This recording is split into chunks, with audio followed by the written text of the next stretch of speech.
புதிய இதயத்தையும் புதிய மனத்தையும் பெற்றுக்கொள்ளுங்கள். இது இயேசு கிறிஸ்துவுக்குள் பிரியமான என் சகோதர சகோதரிகளே, இந்த நிமிட நட்சத்திரக்கு இயேசுவின் நாமத்தில் நான் உங்களை அன்போடு அழைக்கிறேன்.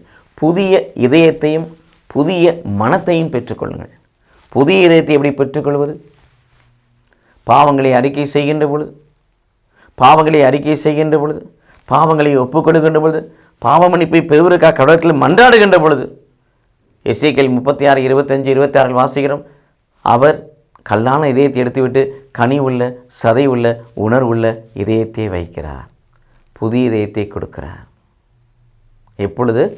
பாவத்துக்காக மனம் வருந்தி பாவத்தை அறிக்கை செய்கின்ற பொழுது புதிய மனத்தை கொடுக்கிறார். புதிய மனம் எங்கே கொடுக்கப்படுகிறது?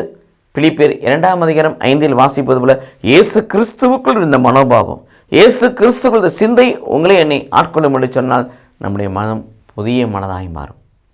ஆக பாவத்தை அறிக்கை செய்கின்ற பொழுது பாவ மன்னிப்பு நிச்சயம்.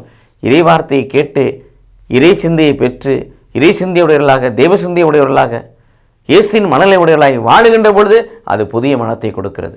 ஆக புதிய இதயத்தையும் புதிய மனத்தையும் கடவுளுக்கு காணிக்கையாக அர்ப்பணிப்போம். கடவுள் நம்மை ஆசீர்வதிப்பாராக. ஆமென்.